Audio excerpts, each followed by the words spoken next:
assim, ó, fez o que era reto perante o Senhor, segundo tudo que fizera Davi, seu pai, no sentido de descendência, né? De dinastia, né? Exatamente, né? A mesma família ali, tá? Mas os dois estão bem distantes um do outro, né? Cronologicamente. E outra coisa que é importante citar aqui também é a referência que Davi no caso, para todos os reis, né? E o próprio autor, ele cuida disso quando diz assim, e fez segundo Davi, fez segundo Davi, fez segundo Davi. Ou então a péssima referência que era Jeroboão, e fez segundo Jeroboão, né?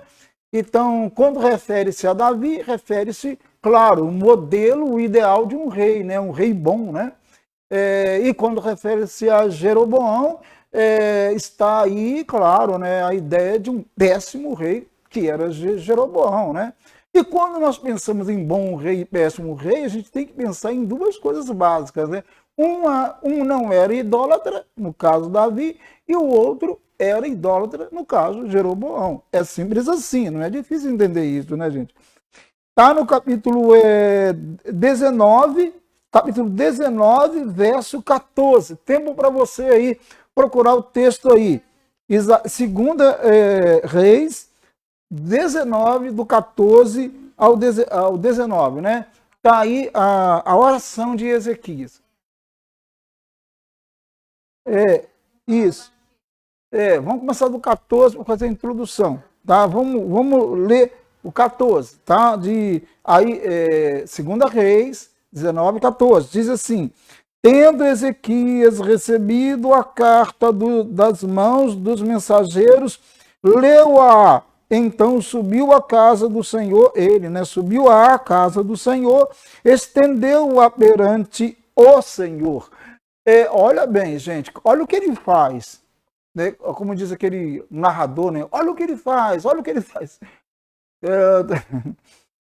É, ele sobe a casa, ele pega a carta do rei da Síria, uma carta que provoca, uma carta que debocha, uma carta que afronta, né, o Deus de Israel, os judeus ali, que afronta, né, a fé deles, essa coisa toda, né? E aí Ezequias pega a carta, estende a carta, né, lá na casa do Senhor, diz aqui a casa do Senhor perante o Senhor, né, na casa do Senhor perante o Senhor, ele estende a carta, tá? É como se ele dissesse assim: Deus está aí, ó, está aí o conteúdo disso, está aí o que esse pessoal quer fazer, está aí o que o rei quer fazer, Senhor, está aí, tá? E aí o verso 15 diz: e orou perante o Senhor, dizendo, aí ele começa a oração: ó Senhor, Deus de Israel, que estás entronizado acima dos querubins, tu somente és o Deus de todos os reinos da terra, tu fizeste os céus e a terra. Olha bem, ele já começa dizendo, engrandecendo a Deus. Como as nossas orações devem começar? Tem gente que começa a oração e nem engrandece a Deus, né? Nós devemos engrandecer o Senhor nas nossas orações, né? Eu já faço isso logo de início, né? E devemos fazer isso. Então, ele diz assim, e coloca bem colocado a expressão, né? Exaltando a Deus, reconhecendo que Ele é o Senhor, o Criador dos céus e da terra, e ele continua: inclina, ó Senhor, o ouvido, ouve as palavras de Senaqueribe, no caso, o rei da Síria, né, gente? Os quais ele enviou para afrontar o Deus vivo. Bem, é isso mesmo, né? As palavras, a carta tinha esse teor, tinha o conteúdo de afrontar, né? Provocar, tá? O rei de Israel, tá? E o Deus, sobretudo Deus, Deus vivo, Deus de Israel, tá? Não só o rei, né? Porque o rei, é claro que ele vai afrontar, porque faz parte da política ali, da ideia ali dele, né? De afrontar mesmo, de colocar na parede e de desprezar o rei mesmo, desprezar o Deus vivo. Tá? Essa é a ideia, tá? E ele coloca diante dele, está aqui, né? E, e diz mais, verdade é, Senhor, que os reis da Síria assolaram todas as nações e suas terras. Ou seja, Ezequiel está dizendo assim, é verdade o que ele disse. Ele não mentiu, Senhor. É verdade. O rei da Síria, Senaqueribe, assolou todas as nações da terra, porque Senaqueribe já tinha conquistado essas áreas todas aqui. Tá? Vários e vários reinos, como até a Síria, e vários reinos estavam agora sob o domínio do Império Assírio. E ele diz assim, olha, é verdade. Ele argumentou isso e é verdade. Ele disse que nenhum Deus conseguiu detê-lo. Então o Deus de Israel iria conseguir fazer isso? Isso é o que o rei Senaqueribe disse. Nenhum Deus conseguiu deter-me. Todos esses aqui foram conquistados por mim. E eu não vou um reinozinho pequenininho, o reino de Judá, eu não vou destruí-lo, eu não vou acabar com ele. Então Ezequias, na oração dele, ele é realista. Ele diz, é verdade o que ele disse. É bem verdade que realmente eles venceram todos os reis. Então eles venceram todos os deuses, né? E por que não iria vencer agora o Deus de Israel? Né? Então, essa é a ideia. Ezequias coloca isso em sua oração. Ele é realista. A oração tem que ser realista. Eu não posso ser utópico em minhas orações. Eu não posso negar a existência do mal. Eu não posso negar a existência de inimigos. Eu não posso negar a existência de lutas. Eu tenho que ser realista. Toda oração tem que ser realista. Primeiro, a oração tem que reconhecer a grandeza de Deus, o poder infinito de Deus. Ele é justo, ele é amor, né? E a oração também tem que ser realista.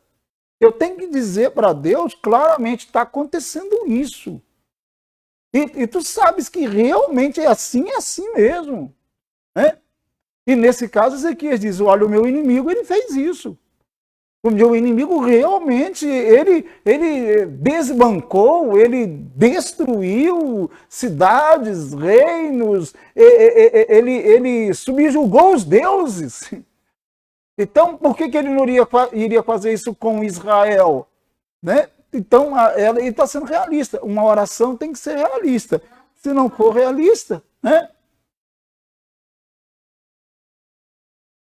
Exato, tem que ser realista. Ele tem que ser realista. A oração dele foi realista. O perigo está ali, ele é real. Eu não posso pensar que não há perigo. Eu não posso pensar que não há um inimigo que não irá destruir a minha vida ou tentar fazê-lo. Eu tenho que ser realista. Eu não posso imaginar assim, não, está tudo bem, está tudo ótimo. Né? Eu sou o cara, eu vou conseguir, eu tenho condições, entendeu? Eu tenho capacidade. É loucura pensar assim. A gente vai afundar legal. Mas se nós reconhecermos que existe sim o mal, que existe o inimigo e que eu preciso realmente colocar diante de Deus que eu estou realmente em perigo e que eu não posso fazer nada e só ele pode fazer. É isso que Ezequias fala. Porque ele sabia que tinha um exército próximo da cidade de Jerusalém, que o Império Assírio tinha um exército ali com quase 200 mil soldados. É lógico, como que Judá iria enfrentá-los? Ele já tinha tomado, o rei da Síria já tinha tomado uma grande parte de Judá. Só faltava agora realmente conquistar Jerusalém. Olha, como que ele ia conseguir? Entendeu? Então, é claro, ele colocou diante de Deus, está aqui, Senhor. Mandaram essa carta, ele argumenta isso, e é verdade o que ele falou. Né? Entendeu? É a verdade, ué. Reconhece isso. E ele diz mais aqui, e lançaram no fogo os deuses deles. Olha bem. Ou seja, o rei da Síria entrou nos reinos, né? E ele pegou os deuses, as imagens de escultura, as estátuas, né, dos deuses, e ele queimou aquilo tudo, ele destruiu aquilo tudo. Então, tudo isso era verdade. Então, e lançaram no fogo os deuses deles, porque deuses não eram. Aí ele diz: deuses não eram, né? Mas aquelas imagens, aquelas estátuas representavam aqueles, né, aqueles deuses, né? Senão obra de mãos de homem, madeira de pedra. Por isso os destruíram. Ele está dizendo assim, eles destruíram esses deuses. Eles aniquilaram esses deuses. Eles pegaram aqueles deuses, ou seja, aquelas imagens de escultura, aqueles ídolos, pegaram e jogaram e queimaram, né? Jogaram no fogo, né? E tal. Mas ele vai virar-se para o Senhor, porque ele é Deus vivo. Quem vai queimá-lo? Quem vai destruí-lo, né? Então, essa é a ideia, né? O argumento dele segue nessa direção. Aí ele diz, agora, pois, ó Senhor, nosso Deus, livra-nos das suas mãos, para que todos os reinos da terra saibam que só tu és o Senhor Deus. Tá?